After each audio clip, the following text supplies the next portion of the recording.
नमस्कार, मैं हूं आलोक जोशी और आप देख रहे हैं जनादेश। जनादेश आपको पता है कुछ पत्रकारों की साझा पहल है। ऐसे पत्रकार हैं जो सामाजिक आंदोलनों से जुड़े रहे हैं और अब साथ मिलकर ऐसी चर्चाएं शुरू कर रहे हैं। इसको आगे बढ़ाएंगे, लेकिन फिलहाल बात चर्चा से ही शुरू हो रही है। और आज जो बात हम करेंगे उसमें कोशिश ये थी कि ऐसी विषयों पर, ऐसी चीजों पर बात की जाए जिन पर दूसरे लोग बात नहीं करते हैं, जो विषय कम उठ रहे हैं मीडिया में। ऐसा नहीं कहेंगे कि बिल्कुल नहीं उठ रहे हैं, लेकिन उठ रहे हैं, थोड़े कम उठते हैं, उनको अनुपात में कम जगह मिलती है। ऐसे विषयों पर चलेंगे। ऐसा एक विषय आज है बाढ़ का। बाढ़ पर चलेंगे, बाढ़ से हम शुरू करेंगे, खास तौर पर पूर्वोत्तर भारत की बाढ़। लेकिन उससे पहले मैं आपसे आग्रह करूंगा कि जनादेश, इस वीडियो के डिस्क्रिप्शन में एक लिंक है जनादेश के यूट्यूब चैनल का। उस यूट्यूब चैनल पर जाएं, जनादेश को सब्सक्राइब करें। कुछ समय तक ये आप वन आलोक जोशी पर इस चर्चा को, इस कार्यक्रम को देख रहे हैं। उसके बाद आपको ये कार्यक्रम जनादेश पर देखने को मिलेगा। तो जनादेश में और साथी हैं, वो लोग भी इस किस्से को आगे बढ़ाएंगे, वहां चलेंगे, उस पर बात करेंगे। तो पहले जो बात हमारी हुई कि हम बाढ़ की बात करेंगे, तो बाढ़ का हाल है, आपको पता ही है, देश भर में कोरोना की मार चल रही है। कोरोना के चक्कर में 10 लाख से ज्यादा कोरोना के मरीज हो चुके हैं और अब तो एक एक दिन में 30-35 हजार वाला नंबर आ रहा है। बाढ़ की हालत लगातार, इसके साथ में जिन हिस्सों में बाढ़ आती है देश के, बिहार की खबरें आपने देखी होंगी, असम की हालत है, असम में बाढ़ की हालत लगातार खराब हो रही है। पिछले 24 घंटे में 9 लोगों की मौत हुई है और जो गिनती है बाढ़ से मरने वालों की, वो 79 तक पहुंच गई है। कुल मिलाकर 28 जिलों में 34 लाख लोग बाढ़ की चपेट में हैं। और इंसान तो इंसान, जानवर बहुत परेशान है। काजीरंगा नेशनल पार्क में आपको गैंडे सड़कों पे घूमते हुए दिख रहे हैं, अपने बच्चों को बचाते हुए दिख रहे हैं।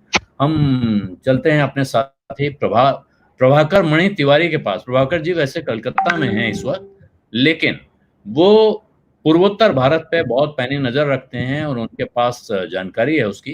प्रभाकर जी, जरा थोड़ा तफसील से बताएं कि क्या हाल है पूर्वोत्तर भारत में बाढ़ का, खासकर असम में, जिन इलाकों की चर्चा हम लोग कर रहे हैं। असम एक तो पहले कोरोना की मार से जूझ रहा था और ऊपर से अब बाढ़ की विपदा यानी वो दोहरी मार से जूझ रहा है। एक तरफ कोरोना है और दूसरी ओर बाढ़ की विभीषिका। लोगों के सामने मुश्किल है कि आखिर जाएं तो किधर जाएं। यह भयावह बाढ़ कोरोना से बचाव के लिए जो तमाम एहतियाती उपाय किए जा रहे थे उनको भी अपने साथ बहा ले गई है। राहत शिविरों में रहने वाली भीड़ के लिए तो सोशल डिस्टेंसिंग शब्द अब एक विलासिता बन गया है। जब जान के लाले पड़े हो तो भला सोशल डिस्टेंसिंग किसे सूझता है। राज्य में बाढ़ का कहर कोरोना पर भारी साबित हो रहा है और इस आपदा को बिना गहराई से समझना मुश्किल है कि कितनी दिक्कत हो रही है लोगों को, क्योंकि काजीरंगा नेशनल पार्क है जो एक सींग वाले गैंडे के लिए पूरी दुनिया में मशहूर है। वहां करीब 100 जानवर मारे जा चुके हैं। पार्क का लगभग 90% हिस्सा पानी में डूब गया है। कुछ जानवर सड़क हादसों में मारे जा चुके हैं। उस पार्क के बीचों बीच नेशनल हाईवे गुजरता है तो और 8 गैंडे भी मारे जा चुके हैं और बीते 24 घंटों में 9 लोग मारे गए हैं। इससे लगभग 79 लोगों की मौत हो चुकी है अब तक बाढ़ में और इसके अलावा भारी बारिश से 26 लोग जमीन धंसने की घटनाओं में मारे गए हैं। तो कुल मिलाकर यह तादाद 105 पहुंच गई है। दिक्कत यह है कि मौसम विभाग ने कहा है कि अगले 3 दिनों के दौरान और भारी बारिश हो सकती है, तो इससे बाढ़ की स्थिति और गंभीर होने का खतरा बढ़ गया है और इसी वजह से असम के अलावा पूर्वोत्तर के मेघालय और पड़ोसी राज्यों और पश्चिम बंगाल के उत्तरी इलाकों में भी अलर्ट जारी कर दिया गया है। और तिब्बती धर्मगुरु दलाई लामा ने भी असम के मुख्यमंत्री सर्बानंद सोनोवाल को पत्र भेजकर बाढ़ की विभीषिका और इससे जान माल के नुकसान पर चिंता जताई है। असम राज्य आपदा प्रबंधन प्राधिकरण के अधिकारियों का कहना है कि एक सप्ताह से बाढ़ की स्थिति जस की तस है, बल्कि कई इलाकों में बिगड़ी है और राज्य के 30 जिलों में लगभग 40 लाख लोग बाढ़ की चपेट में हैं। और धुबड़ी जिले की हालत सबसे खराब है। वहां 9 लाख से ज्यादा लोग इसकी चपेट में है। धुबड़ी जिला आप जानते हैं पश्चिम बंगाल से सटा है और बांग्लादेश की सीमा पर है, तो इससे वहां खतरा और बढ़ गया है। मुख्यमंत्री सर्बानंद सोनोवाल राहत शिविरों का दौरा कर रहे हैं, लेकिन बाढ़ पर सरकार का कोई नियंत्रण नहीं रहा। इतनी बड़ी तादाद में बाढ़ है, इतनी बड़ी तादाद में लोग प्रभावित हुए हैं इतने बड़े पैमाने पर, और यह सालाना है, हर साल आती है बाढ़ असम में और सारे उपायों को और योजनाओं को बहा ले जाती है। सैकड़ों सड़कें टूट गई है, पुल टूट गए हैं, 300 से ज्यादा राहत शिविरों में 50,000 से ज्यादा लोग रह रहे हैं, और 1.3 लाख हेक्टेयर में खड़ी फसलें नष्ट हो गई है। इससे पता चलता है कि बाढ़ कितनी भयावह है, और हजारों मकान टूट गए हैं, तटबंध टूट गए हैं, ब्रह्मपुत्र और उसकी सहायक नदियां भी खतरे के निशान से ऊपर बह रही हैं। जी प्रभाकर जी, ये आपने बताया पूर्वोत्तर भारत का हाल। रामदत्त जी, बाकी इलाकों में, क्योंकि देखिए ये तो सब उत्तर प्रदेश में भी अब वो हिस्से वहाँ बाढ़ की मेरी समझ से क्या शुरू हो गया होगा। बिहार में तो कस के हो रहा है। बिहार में तो जो पुल बह गया या पुल के साथ की सड़क बह गई, इस पे लंबा चौड़ा विवाद खड़ा हो चुका है। और इसके साथ हमारे साथ अनिल शर्मा भी जुड़ गए हैं, राजस्थान से वरिष्ठ पत्रकार। राजस्थान की राजनीति पे हम चर्चा करेंगे उनके साथ, और रांची से राजेंद्र तिवारी जी भी जुड़ गए हैं, उनसे भी चर्चा होगी। तो लेकिन रामदत्त जी, बाढ़ पर अगर एक थोड़ा सा नेशनल पर्सपेक्टिव पूरा इस समय पर्सपेक्टिव यही है कि देखिए, जैसा कि प्रभाकर बता रहे थे, ये जो ब्रह्मपुत्र सबसे ज्यादा इस समय उफना रहा, या कह सकते हैं कि गुस्से में गुवाहाटी से लेकर ग्वालपारा तक आंकड़े तो इन्होंने बताया, काफी लोग मरे हैं और जानवरों की बड़ी खराब स्थिति है। सड़क पे जो गैंडा है वो आके बैठ रहे हैं, या कुछ लोग नाव से उसको भी रेस्क्यू करके उसके बच्चे को ले गए हैं। तो जंगली जानवर जो वहाँ है।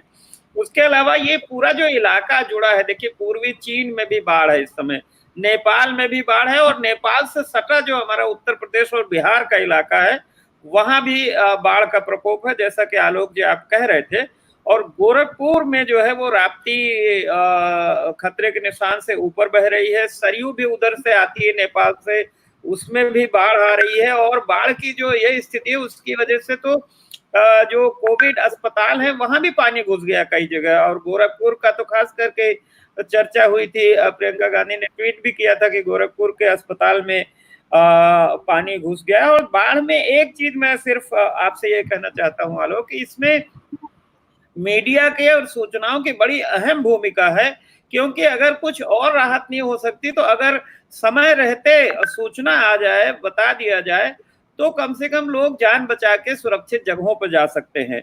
और अभी मैं केंद्रीय बाढ़ आयोग जो भारत सरकार का है उसकी बुलेटिन देख रहा था, तो उन्होंने गंभीर खतरे की बात तो की है, लेकिन एक बात वो कह रहे हैं कि शायद कल सुबह तक 8 सेंटीमीटर जो है ब्रह्मपुत्र में पानी कम हो जाएगा। तो ये फिर पूरा आप देखिए कि गुवाहाटी से लेके नेपाल, यूपी, बिहार और पूर्वी चीन, ये पूरा इलाका है जो हर साल बाढ़ से प्रभावित होता है, जान माल के नुकसान होता है, फसलें प्रभावित होती हैं।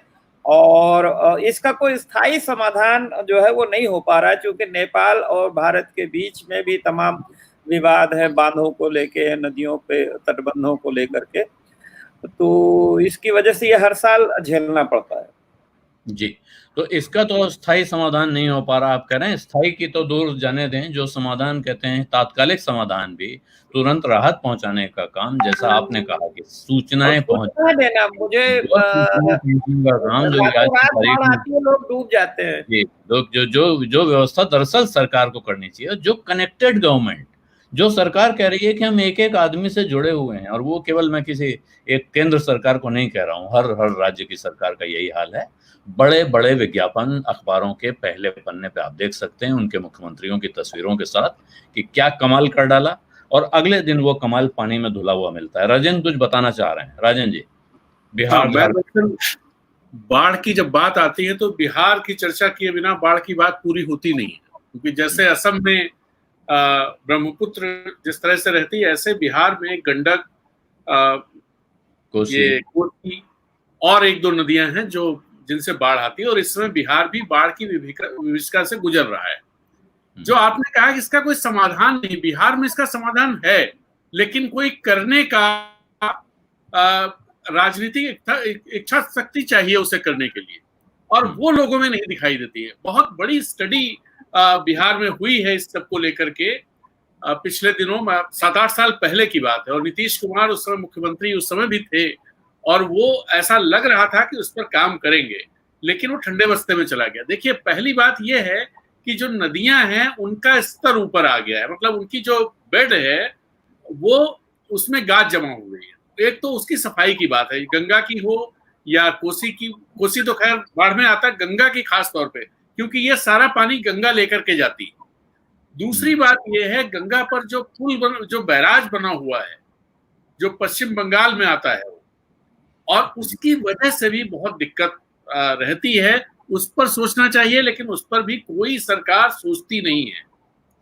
जी, ये जो आप कह रहे हैं जो बात राजेंद्र, इसको मैं, क्योंकि मेरा भी मन हो रहा है, क्योंकि देश में सबका मन होता है कि आज राजस्थान की तरफ चलो, लेकिन उससे पहले मैं एक बार रामदत्त जी के पास वापस जाना चाहता हूँ। रामदत्त जी ने नदियों के प्रदूषण पर एक जबरदस्त स्टडी बहुत साल पहले की थी, और उसमें जो पाया गया, जैसे आप कह रहे हैं गंगा की गाद साफ करने की जरूरत है, ये वैज्ञानिक अध्ययन है।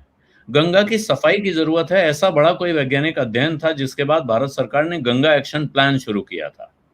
और अगर आप बनारस जाकर देखें, बनारस के पुराने नागरिकों से पूछें, वहां के जो पुराने बाशिंदे हैं वो बताते हैं कि गंगा एक्शन प्लान बनारस शहर के सीवर की दुर्दशा के लिए एकमात्र जिम्मेदार चीज है। जब तक गंगा एक्शन प्लान शुरू नहीं हुआ था, बनारस में किसी कोने में कहीं पानी नहीं भरता था। गंगा एक्शन, क्योंकि बनारस में दुनिया का सबसे पुराना चलता हुआ सीवरेज सिस्टम मौजूद था, अंडरग्राउंड सीवरेज सिस्टम। बनारस दुनिया का सबसे पुराना जिंदा शहर है, वहां उसी तरह की व्यवस्थाएं भी थी।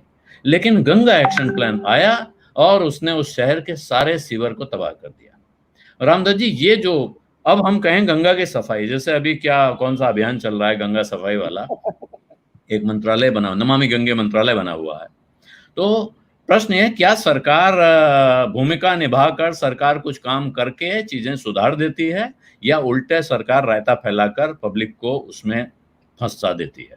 नहीं, वो रायता इसलिए फैलता है कि देखिए हो क्या रहा है कि जो गंगा एक्शन प्लान में सारा काम कर रहे हैं वो सिविल इंजीनियर्स हैं, जो नालों के इंजीनियर हैं। नदी का काम नदी का है और करवा रहे हैं आप नालों के इंजीनियर से, तो जो रिवर इंजीनियर्स बहुत कम है।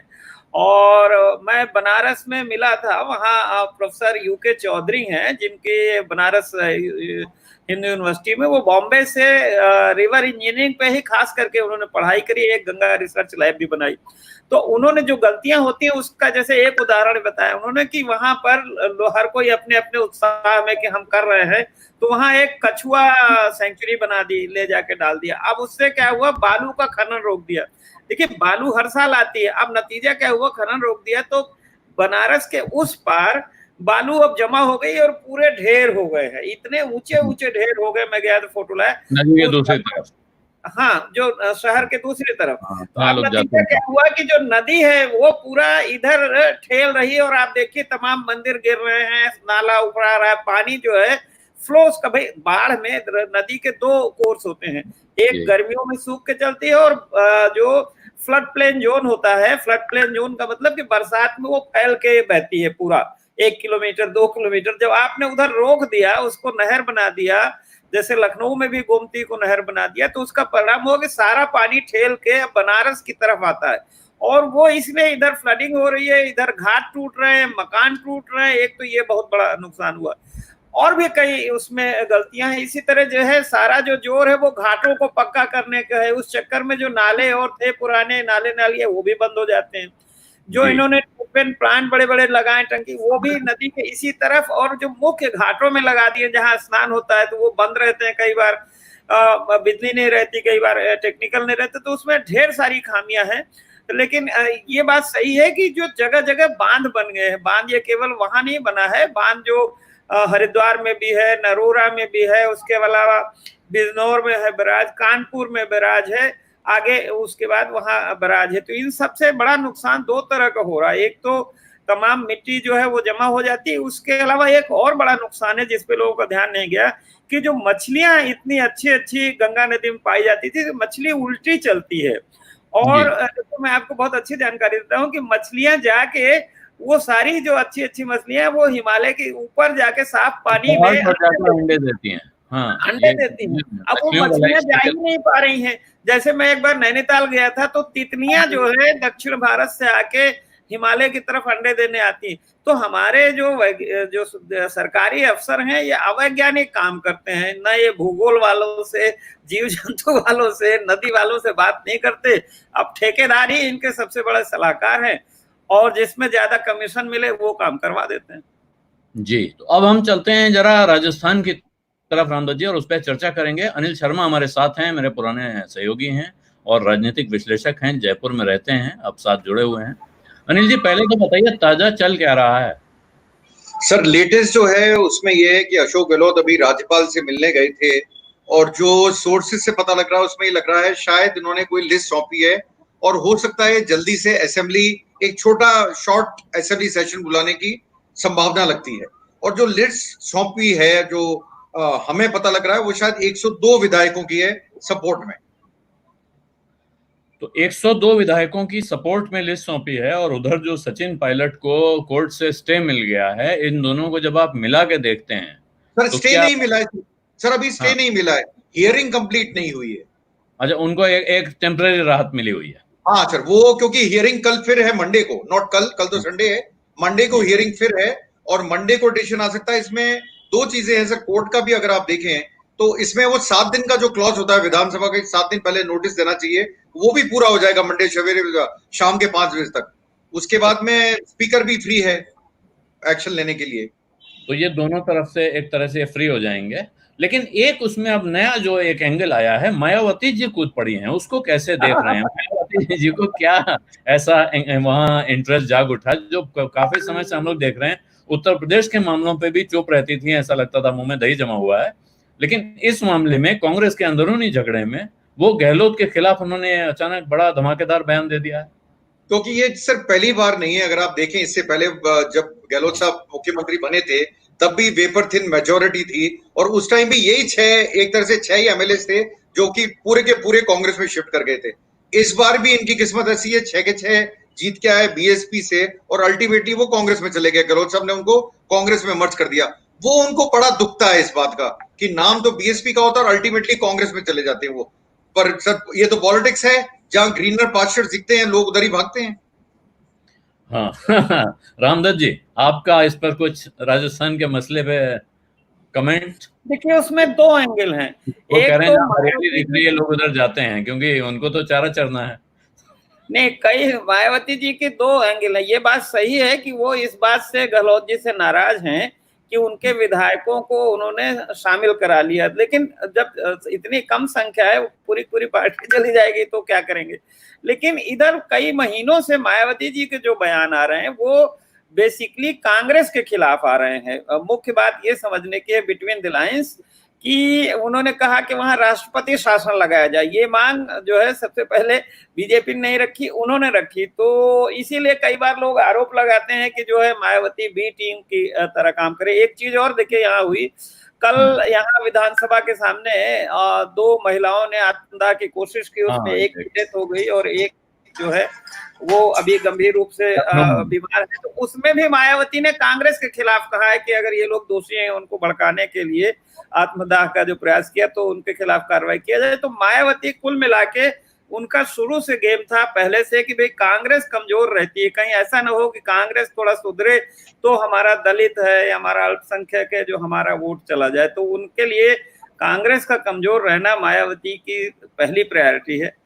तो इसलिए वो इसी एंगल से हमेशा बयान देती हैं। तो उत्तर प्रदेश की नजर से, हाँ अनिल जी आप बोले। मैं सर इतना कह रहा था, अगर आप अभी त्रिपाठी जी जो बोले उससे मैं बिल्कुल सहमत हूं। और सबसे बड़ी बात आप देखें, वो जितनी भी अभी चीज कर रही है, मुझे लगता है कि उनके ट्वीट्स भी देखें तो वो बीजेपी की सपोर्ट में कुछ ज्यादा बोल रही हैं आजकल सर, और इसीलिए तो आरोप लगता है ना बी टीम का ऊपर।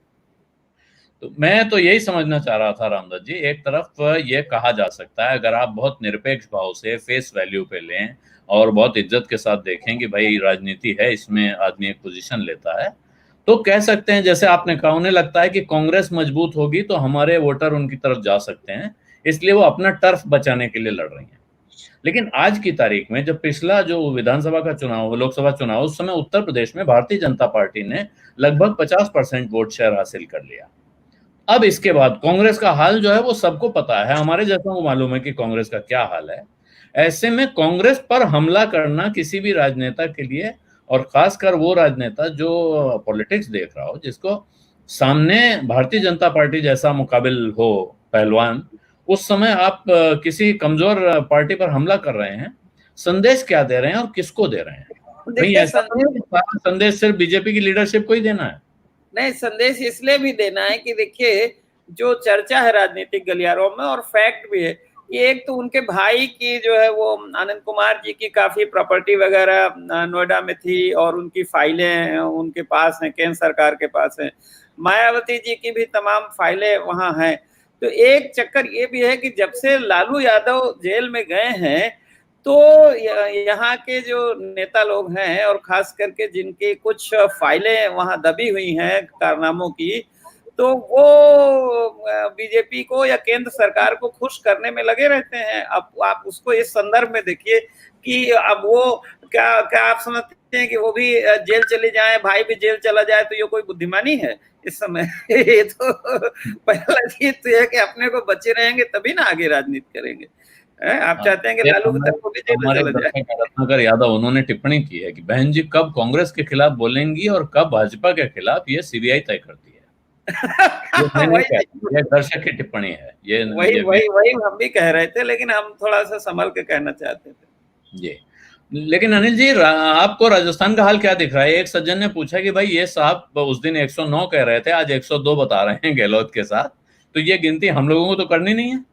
नहीं, हमें नहीं करनी है। और सबसे बड़ी बात ये सर कि कांग्रेस तो अभी भी 109 क्लेम कर रही है। ये मेरा आकलन है, मतलब वो थोड़ा कंफ्यूजन में है। मैंने उस दिन भी ये कहा था कि 109 कांग्रेस क्लेम कर रही है, हमारा आकलन हो सकता है 100 हो, 102 हो, 104 हो, मैक्सिमम 104 मानते थे, पर हो सकता है सर 102 हो। ये हमारा आकलन है। कांग्रेस अभी भी 109 पे टिकी हुई है और जो नोटिस भी सर्व हुए हैं वो 19 लोगों को सर्व हुए हैं। तो अगर आप 104 लेते हैं तो 123 का आंकड़ा आता है।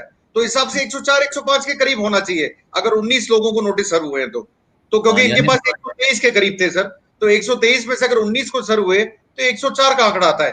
पर हमारे सूत्र अभी बता रहे हैं, जो आज उन्होंने राज्यपाल को वैसे सौंपने की जरूरत नहीं है, ईमानदारी की बात ये, वो शायद सूची सौंपने नहीं गए, वो शायद संक्षिप्त बुलाना चाहते हैं सेशन को और अपने आप को सिक्योर करना चाहते हैं। क्योंकि ये जो मायावती जी की बात अभी त्रिपाठी जी ने कही या आपने कही कि वो राष्ट्रपति शासन की बात करने लगी हैं, शायद उसको भी वो प्रीएम्प्ट करना चाहते हैं और वो अपना असेंबली के अंदर। और इसमें एक फायदा और होता है सर कि आप अब जब नोटिस सर्व करोगे विप का कि असेंबली में आपको प्रेजेंट होना है, अगर ये लोग 19 नहीं आते हैं तो इनके केस आप एक्शन ले सकते हो, फिर आपको फ्रीडम है फिर इनको एक्सपेल करने की।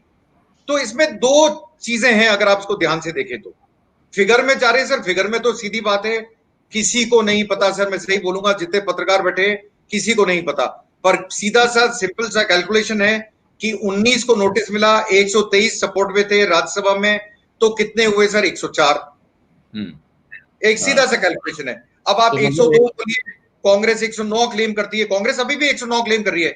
आज सवेरे पीसीसी चीफ की प्रेस कॉन्फ्रेंस थी, उन्होंने आज भी 109 क्लेम करा है। ये मैं बोल रहा हूं कि शायद 102 है। आपका एक आकलन है। रामदास जी कुछ? मैं ये कहना चाहता था कि मुझे भी ये लगता है कि विधानसभा के पटल पर अगर फ्लोर टेस्ट करा देते हैं गहलोत जी, आज चूंकि वो थोड़ा कंफर्टेबल हैं, तो उनको एक तो 6 महीने का लीगली ब्रीदर मिल जाता है, आप विश्वास मत एक तो जीतते हैं। दूसरी बात मुझे ये भी लग रही है कि जहां तक ये जो विधायक लोग हैं, जो रिबेल्स हैं, इनको रिबेल हम कह सकते हैं, तो वो विप से अभी बंधे हुए हैं, विप का वायलेट नहीं कर सकते। और अगर ये विप को वायलेट करते हैं तो इनको डिस्क्वालीफाई करा देंगे, तो उससे इनकी मेंबरशिप चली जाएगी। एक्सपेल करने में तो फायदा है उन लोगों का, एक्सपेल अगर करेंगे तो उनकी विधायकी नहीं जाएगी, फिर तो वो ट्रबल क्रिएट करेंगे। तो मुझे लगता है कोशिश उनकी यही है कि इनको हाउस हो, ये लोग विप को डिफाई करें तो एक और सबूत मिल जाएगा। दूसरी बात, हाईकोर्ट का जहां तक मामला है, उन्होंने अभी इंटरिम रिलीफ जरूर दे दी है, लेकिन जो रूलिंग्स है सुप्रीम कोर्ट की और सबकी, वो जो विधानसभा अध्यक्ष के काम में फिलहाल दखलंदाजी नहीं दे सकते जब तक कि उनका फैसला ना आ जाए। फैसला के बाद ही वो जस्टिसएबल होगा, उसके पहले हाईकोर्ट कोई रिलीफ इनको सब्सटेंटिव नहीं दे सकता। जी, तो एक चीज और है। हाँ, अनिल जी कुछ कह रहे हैं, तो अनिल जी आप बात कर लें, उसके बाद सर त्रिपाठी जी ने मेरे को करेक्ट करा, सही बात है, एक्सपेल नहीं सर, उनका डिस्क्वालिफिकेशन हो जाएगा और वो पार्टी से निकाल दिए जाएंगे, तो उनकी एमएलए-शिप भी चली जाती है। इस केस में आपके विधायक रह जाते हैं 200 में 181 में अगर 102 उनके सपोर्ट में है तो वो सर बहुत अच्छी मेजोरिटी पे बैठे हैं और 6 महीने में चुनाव होंगे, वो देखा जाएगा। और मुझे ऐसा लगता है सर कि कहीं ना कहीं BJP, state BJP no confidence motion नहीं लाती दिखती मेरे को। ऑफिशियली वो अभी तक इस स्तर पे नहीं गए कि वो लाएंगे, वो भी समझते हैं। और ये जो 19 विधायक हैं, इसमें से कुछ विधायक ऐसे हैं जिनमें बीजेपी और कांग्रेस दोनों मिलकर हराने की कोशिश करेंगे। अच्छा, क्योंकि वो उनके लिए, बीजेपी के लिए भी डेंजर हैं और वो कांग्रेस के लिए डेंजर हैं। तो इसमें कई पेच है सर इसमें। जी, दोनों पार्टियां उन विधायकों को वापस सदन में नहीं देखना चाहेंगी। नहीं जी, लेकिन ये बताइए, जो गवर्नर साहब हैं इस समय राजस्थान के, आपके पुराने मित्र हैं, उनके पास गहलोत जी जाएंगे तो उनकी बात सीधे सीधे सुन लेंगे क्या? अब देखिए, ये तो शिष्टाचार है, रोल निभाना है। कलराज मिश्रा जी अंत में वो जरूर, उनका दिल तो जो है वो जाहिर है कि अपनी पार्टी के प्रति होगा और जैसा केंद्र सरकार कहेगी, लेकिन एक जो सीमाएं हैं, मर्यादा है।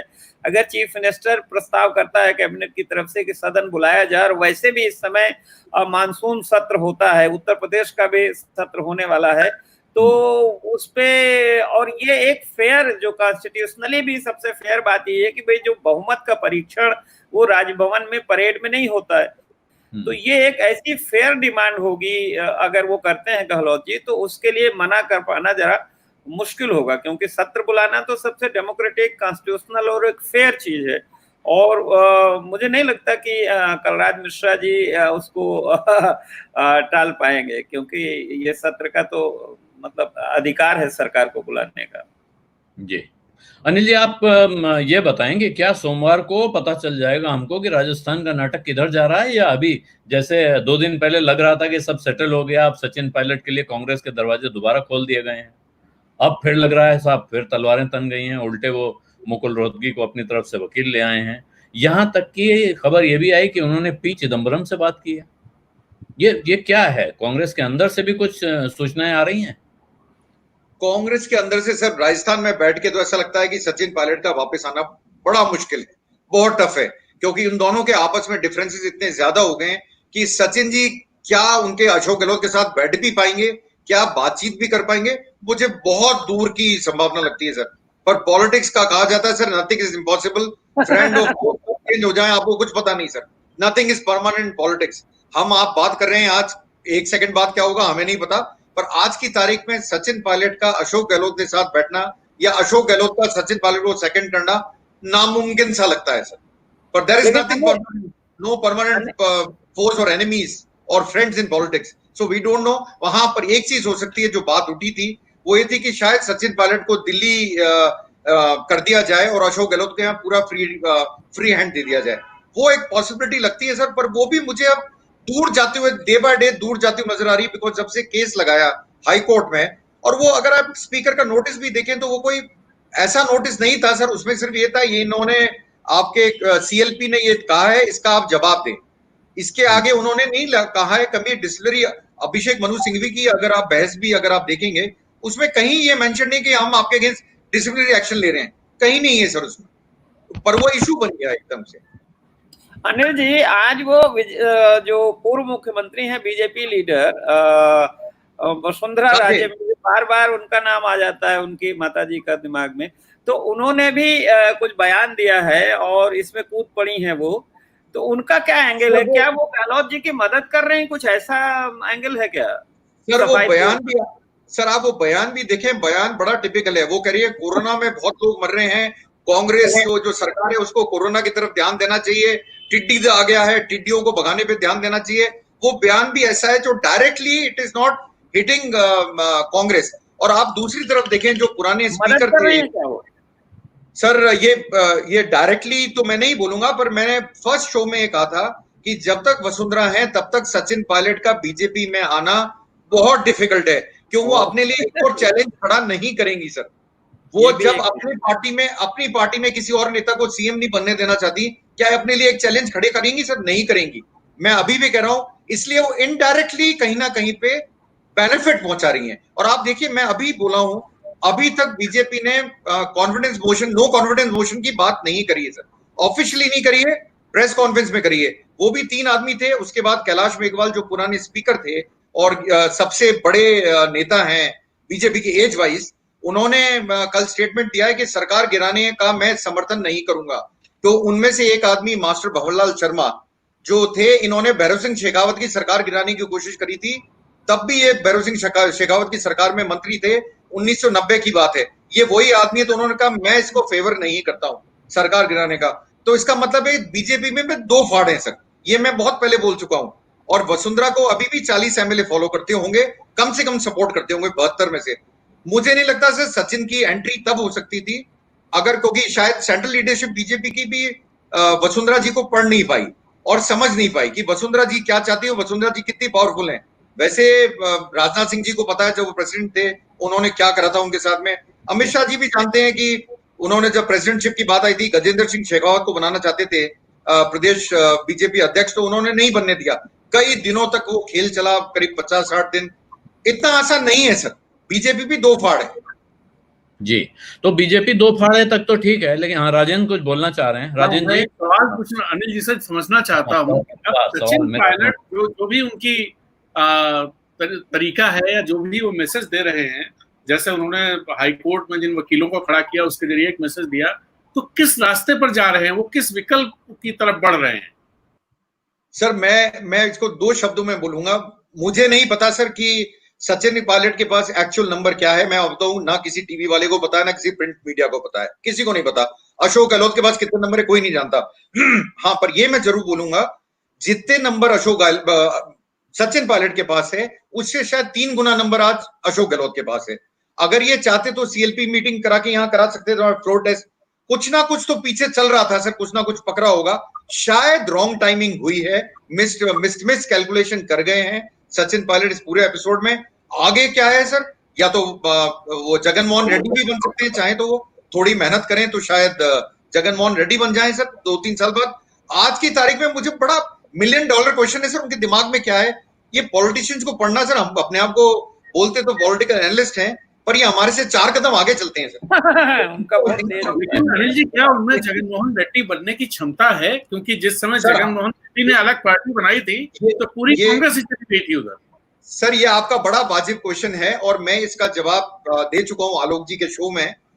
अभी तक पायलट के सपोर्ट में मेरे को बड़ा अजीब लग रहा है, उनकी कम्युनिटी भी नहीं आई। और सबसे बड़ी बात है, राजस्थान में उनका क्लाउड वैसा नहीं है शायद जैसा ज्योतिरादित्य सिंधिया का मध्य प्रदेश में था। शायद यहां पे भी उनका कुछ मिसकैलकुलेशन हुआ। जिस कॉन्स्टिट्युएंसी से वो जीते थे इलेक्शन, वो टोंक थी, और टोंक मुस्लिम बाहुल्य plus Gurjar plus Meena belt है। अगर आप टोटल वोटर्स देखें तो वहां से वो जीत के आए थे, जबकि बीजेपी ने एक वहां का आदमी नहीं था उसको खड़ा करा था, जो यूनुस खान, जो वसुंधरा जी के खास आदमी हुआ करते थे, उनको खड़ा करा था। वो भी बड़ी लड़ाई झगड़े हुए थे बीजेपी में, फिर फाइनली टिकट मिला था। वहां भी उनका मार्जिन कोई अपन ऐसा नहीं बोलेंगे बहुत वन साइडेड इलेक्शन हुआ था। तो उनका क्लाउड मैं मानता हूं इतना बड़ा नहीं है जितना शायद ज्योतिरादित्य सिंधिया का है। पर सर मेहनत तो करनी पड़ेगी। अब आप एक गलत मिसकैलकुलेशन कर गए हो, अगर या तो जगन मोहन रेड्डी बनो या आप बीजेपी के साथ चले जाओ राज्यसभा में, पर सीएम तो नहीं बनाएंगे सर, मुझे नहीं लगता सीएम बनाएंगे। एक चौधरी चरण सिंह वाला मुझे लगता था कि कर सकते हैं, पर वो भी तब होता जब इनके पास 1/3 होता, 33 विधायक होते, 30 विधायक होते, तब होता। इनके पास सामान ही नहीं निकला सर। अल्टीमेटली हमारे पास जो न्यूज है, क्योंकि हम ये मानते हैं 19 को नोटिस मिला है तो 19 ही होंगे, but no permanent enemies, no permanent friends sir. जी, रामदत्त जी कुछ पूछना चाह रहे हैं, लेकिन उससे पहले मैं अनिल जी, जो ये टेप कांड चल रहा है, ये क्या कहानी है, किसका किया हुआ है? वो आवाजें, हर आदमी का कहना है कि मेरी आवाज नहीं है, सामने वाला कह रहा है इनकी आवाज है। यहाँ तक के लोग, यहाँ तक हो गया है कि एक सज्जन कह रहे हैं कि वो इसमें गजेंद्र सिंह है, गजेंद्र सिंह शेखावत नहीं है। तो ये क्या किस्सा है? कुछ खुल के निकला अभी तक? और टेप भी कोई साफ साफ दिखा नहीं रहा है, बता नहीं रहा है, लेकिन अंदर अंदर चल रहा है, टेप व्हाट्सएप पे सर्कुलेट हो रहे हैं। हाँ सर, उसकी वेरासिटी डाउटफुल है, ये बात सही है सर। हमें क्या पता किसकी आवाज है, नहीं है, हम गारंटी ले सकते। क्लेम कर रहे हैं 2 आदमियों की आवाज, एक तो भंवरलाल जी की, एक कोई गजेंद्र। ये भी कांग्रेस ने भी जो दायर करी है SOG, that is Rajasthan police special operation group में, उसमें भी इन्होंने कहा गजेंद्र सिंह। अब कौन गजेंद्र सिंह? वो एसओजी ढूंढे, वो इसलिए वॉइस सैंपल लेने के लिए कल मानेसर गए थे। अब वहां से वो, क्योंकि उसमें शायद होटल में 4 दरवाजे हैं, तो मुझे लगता है हरियाणा पुलिस ने जितनी देर रोका उनको बाहर निकाल दिया गया कहीं, तो वॉइस सैंपल तो हुआ नहीं सर। अल्टीमेटली वॉइस सैंपल के लिए कोर्ट जाएंगे और कोर्ट से लेके आएंगे और वॉइस सैंपलिंग होगा। तब तक कह पाना बड़ा मुश्किल है कि क्या सच्चाई इसके पीछे। पर यह बात भी सही है कि अंडर द लॉ अपने यहाँ शायद टेप रिकॉर्डिंग अलाउड नहीं है, और अलाउड है भी तो आप सर्कुलेट नहीं कर सकते उसको। ये टेप रिकॉर्डिंग सर्कुलेट भी हुई, ये सबको पहुंचाया भी गया। शायद ये खेल इसलिए भी खेला गया कि हाई कोर्ट का जजमेंट आए उससे पहले हम इसको टेप को चला दें, तो कहीं ना कहीं ये भी इंपैक्ट करे कुछ। पॉलिटिक्स में सर एनीथिंग इज पॉसिबल, मैं तो ये बोलता हूँ, बड़ा सिंपल सा लॉजिक है सर ये। बट अपन वेरासिटी उसकी नहीं कर सकते सर, और अपने को पता भी नहीं। और इन्होंने भी, कांग्रेस ने भी ये करा, एसओजी के ऊपर डाल दिया कि आप पता करिए ये कौन है। और 2 आदमियों को कांग्रेस ने एक्सपेल कर दिया, एक तो जो एक्स भरतपुर महाराज हैं विश्वेंद्र सिंह, और एक भंवरलाल शर्मा, 2 को उन्होंने एक्सपेल करा है सर। जी। और रामदास जी, ये जो इसका एक तकनीकी मुद्दा है, और आप तो वकील भी हैं, कानून के जानकार भी हैं, तो ये टेप रिकॉर्डिंग ये सबूत के तौर पे तो इस्तेमाल नहीं होती है। हम लोग भी वर्षों से सुनते आ रहे थे, इधर नियम कानून बदल गए हों तो मुझे जानकारी नहीं है, लेकिन राजनीति के लिए तो इस्तेमाल हो सकती है। नहीं, मैं भी बहुत हैरान हूँ 2 बातों से। एक तो जिस तरह से गहलोत ने इसको हैंडल किया है और बड़ा कानूनी दिमाग लगाया है। जैसे हम लोग कहते थे ना कि विकास दुबे ने जो वहां सरेंडर किया था उज्जैन में, तो बड़ा दिमाग लगाया और वो बोला कि मैं विकास दुबे हूँ, कानपुर वाला, और ये सब। तो देखिए गहलोत ने होशियारी क्या करी, फोन रिकॉर्डिंग अलाउड नहीं है, इलीगल है, लेकिन अगर कोई क्रिमिनल केस होता है तो पुलिस को अनुमति है। तो देखिए वो साथ में उन्होंने ये जो केस दर्ज कर लिया था ना, एक क्रिमिनल केस दर्ज कर लिया और उसको एसओजी को दे दिया, और उसमें उन्होंने अपने को भी पूछताछ के लिए बुलवाया और सचिन पायलट को भी। तो ये मास्टर, मुझे नहीं लगता था कि गहलोत इतने होशियार हैं कि कानून सब चीज इस बार तो गहलोत जी ने बड़ा मास्टर स्ट्रोक लगाया है उसमें।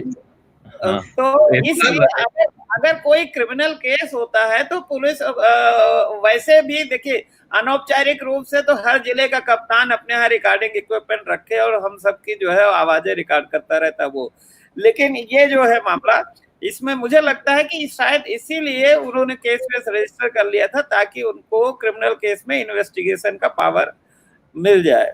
लेकिन काम वहाँ बहुत ही दोनों ग्रुप को कर रहे हैं। और एक चीज मुझे बताइए, ये मुझे भी ये समझ में नहीं आ रहा कि सचिन पायलट गच्चा क्यों खा गए। कहीं ऐसा तो नहीं है कि गांधी परिवार से उनको कुछ पहले सह रही हो, इस तरह की बातें हो रही कि उन्होंने प्रियंका से भी कहा था या राहुल गांधी से, तो उनको ये हो कि शायद ऐसा कोई उनको भ्रम तो नहीं था कि हम ये रिबेलियन करेंगे और गहलोत को हटा देगा हाईकमान।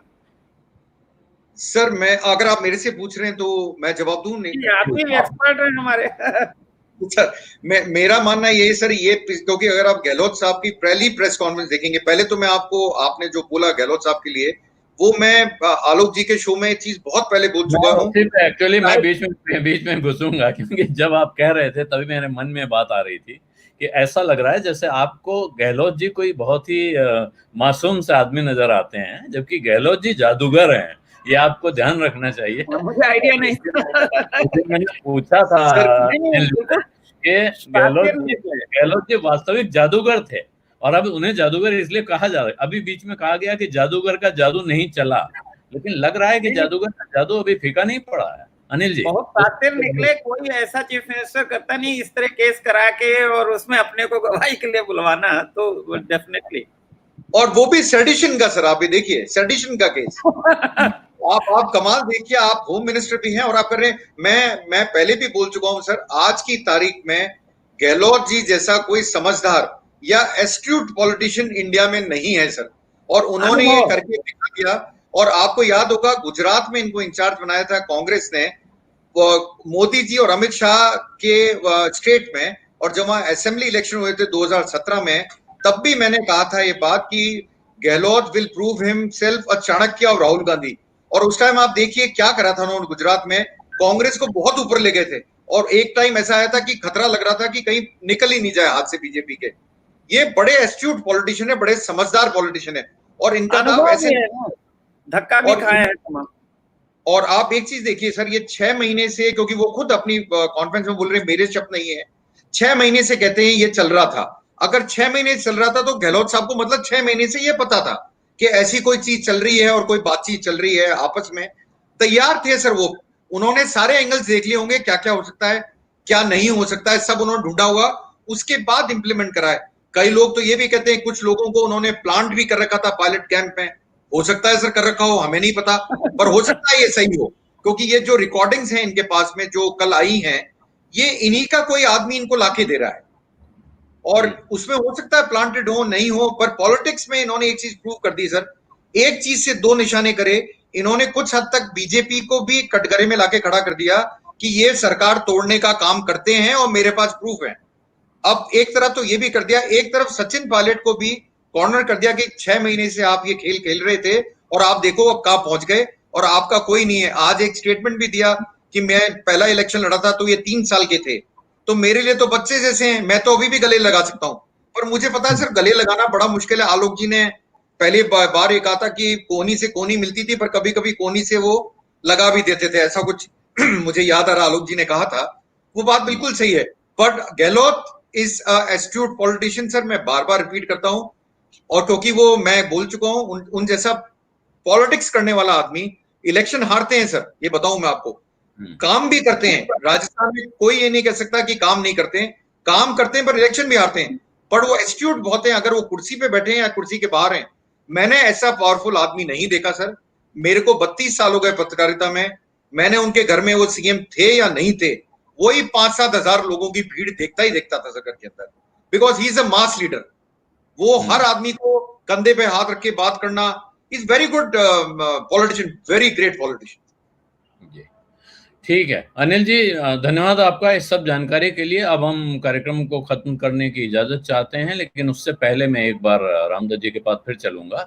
और रामदास जी, ये जनादेश पर कुछ सवाल आ रहे हैं। एक नागेश मिश्रा जी हैं और ये हमारे पुराने दर्शक हैं, ये इंजीनियर इन चीफ होके रिटायर हुए हैं और ये जानना चाहते हैं कि आप लोगों ने इसका नाम जनादेश ही क्यों रखा है।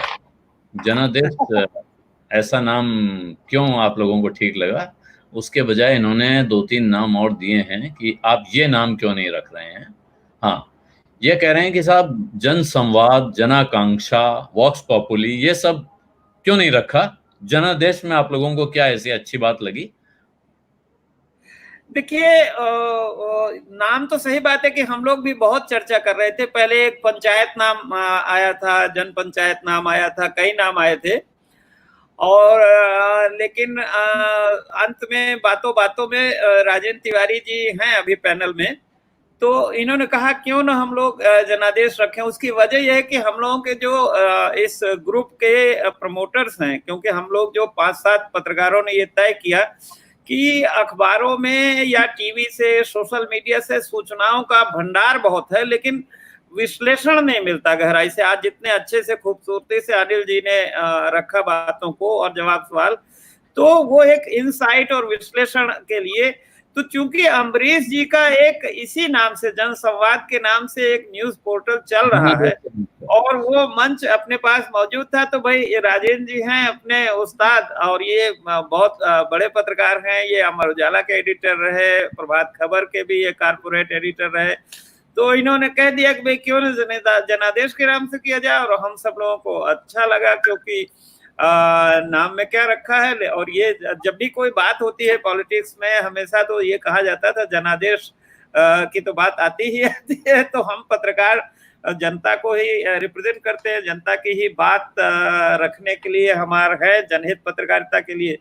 तो ये चूंकि ऑलरेडी एक प्लेटफॉर्म मौजूद था हम लोगों के पास, तो इसलिए ये नाम राजेंद्र जी ने कहा इस पे किया जाए, और मैं समझता हूँ कि हम ग्रुप के 5-7 लोग, सब लोगों ने कहा कि बहुत अच्छा, जब एक न्यूज पोर्टल चला ही रहे अम्बरीश जी, आज हालांकि चर्चा में नहीं है अभी, तो एक उपलब्ध मंच है। और मेरे ख्याल से राजेंद्र जी थोड़ा इस पर प्रकाश डालें कि उन्होंने क्यों चुना कि इसी पुराने फोरम से किया जाए। हाँ भाई राजेंद्र जी। दरअसल कुछ टेक्निकल रीजंस भी उसके थे, और दूसरा ये कि ये नाम अच्छा लगता है, और जनादेश काफी जिस तरह का काम हम लोग करना चाहते हैं, जिस तरह की बातें हम लोगों ने की थी, उसको प्रतिबिंबित भी करता है। इसलिए इस नाम पर मैं आया और मैंने सजेशन दिया। और दूसरी बात ये कि ये पुराना एक पोर्टल पुराना है काफी, हमें लगता है कि 15 साल से चल रहा होगा वो पोर्टल जनादेश, या 12-14 साल से चल रहा है वो। काफी उसके काफी पुराना है। तो पुराने होने का कई टेक्निकल फायदे होते हैं। आप नया आज शुरू करेंगे तो उसमें वो फायदे नहीं मिल पाएंगे, और जब अपने पास वो चीज है, जैसे मैं ये भी कर सकता था कि आपका मीडिया स्वराज कहता, लेकिन मीडिया स्वराज अभी का है, मेरी भी वेबसाइट में कहता अभी, तो इसलिए मैंने वो नहीं कहा। और उसका मुझे पता था कि 14-15 साल पुराना है, तो उसमें कई बार जो रिसोर्सेज हमें जरूरत पड़ेगी, जैसे हम लोग बात रामदास जी कुछ कहना चाह रहे हैं, लेकिन उससे पहले नागेश मिश्रा जी ने काउंटर क्वेश्चन उसमें रख दिया। उनका कहना है बिहार में जनादेश नाम का एक अखबार चल रहा है, और उन्होंने कहीं सर्च किया तो वो जनादेश जैसे उससे मिलते जुलते नाम के 1-2 और अखबार उन्हें मिले हैं, इसलिए उन्होंने ये सवाल पूछा है कि आप लोग ये नाम क्यों रख रहे हैं। नहीं, ये सवाल उनका जायज है, और मेरे ख्याल से अगर हम लोग, चूंकि हम लोग YouTube पे चला रहे हैं और पोर्टल में रजिस्ट्रेशन अलग होता है, पोर्टल का जो न्यूज पोर्टल का रजिस्ट्रेशन अलग होता है, YouTube, फेसबुक और ईमेल इनका ये होता है कि अगर नाम उपलब्ध है तो हो जाता। अगर हमें अखबार निकालना होता तो डेफिनेटली हम रजिस्ट्रार न्यूज़पेपर के पास जब टाइटल भेजते तो वहां से आपत्ति आ जाती, या हमें पता रहता पहले से कि अखबार निकल रहा है तो हम ना निकालते। तो किसी अखबार से हमारा कोई कंपटीशन नहीं है, ना हम किसी अखबार के विकल्प बनना चाहते हैं। और चूंकि ये सुविधा न्यूज पोर्टल हमारा पहले से रजिस्टर्ड चल रहा था अपने ढंग से कानूनी, तो इसीलिए उसको हमने अडॉप्ट कर लिया। किसी अखबार से हमारा कोई वो नहीं है। और आलोक जी, हालांकि हम लोग इस पे मुख्यतः विश्लेषण ही करते हैं, लेकिन चूंकि आज इस क्षेत्र की एक इम्पोर्टेंट सूचना है, खबर है, तो आपकी अनुमति से मैं दर्शकों को बता देता हूं कि आज अयोध्या में राम जन्मभूमि तीर्थ क्षेत्र विकास जो ट्रस्ट है उसकी बैठक हुई थी। उसमें प्रधानमंत्री जी के जो प्रधान सचिव थे वो भी आए थे, नृपेंद्र मिश्रा जी, और ट्रस्ट ने एक प्रस्ताव दिया है प्रधानमंत्री जी को कि वो 3 या 5 अगस्त को जब उन्हें सुविधा हो तो वो आके राम मंदिर के भूमि पूजन के लिए आए। और अब ये प्राइम मिनिस्टर पर छोड़ दिया गया है कि उनको कब सुविधा होती है। तो ये एक सूचना मैंने सोचा कि उपलब्ध थी तो दर्शकों को बता दें। हाँ, तो मतलब ये है कि अब आप बिहार के चुनाव से पहले आप कुछ और ऐसी खबरें ला रहे हैं। बिहार के चुनाव से पहले वो सूचनाएं आनी शुरू हो गई हैं, जिन सूचनाओं से लोगों में खुशी की लहर दौड़ती है। तो अब ये कार्यक्रम हम आज का यहीं खत्म करेंगे, और इसके साथ में, क्योंकि हम राजस्थान पे बात कर रहे थे, सूचना तो आ गई है, अशोक गहलोत पे हमने बहुत बात कर ली, लेकिन सचिन पायलट पर भी 2 लाइनें कहता चलूंगा चल जाने से पहले, तो और वो उन पे भी औरों पे भी लागू हो सकता है। गिरते हैं शहसवार ही मैदान जंग में, वो तिफल क्या गिरेंगे जो घुटनों के बल चले। तो हिम्मत करनी पड़ती है, हौसला करना पड़ता है। जो घोड़े पे बैठा होगा, आग कहीं जाने के लिए कुछ कर रहा होगा, वही गिरेगा। जो घुटनों पे चल रहा होगा उसके पास गिरने की गुंजाइश कहाँ है। तो हम, हो सकता है आज के विश्लेषण में सचिन पायलट कमजोर दिख रहे हैं, अशोक गहलोत मजबूत दिख रहे हैं, लेकिन हम पत्रकार और विश्लेषक के तौर पे हमारी शुभकामनाएं दोनों के साथ हैं। और आप सबसे मैं आग्रह करूंगा कि जनादेश का लिंक, जनादेश के YouTube चैनल का लिंक इस वीडियो के डिस्क्रिप्शन बॉक्स में आपको मिलेगा, वहां जाकर उसको भी सब्सक्राइब कर लें, क्योंकि ये वन आलोक जोशी पर, मेरे चैनल पर, ये बहुत दिन तक इस तरह दोनों चीजें साथ साथ चलाना संभव नहीं होगा।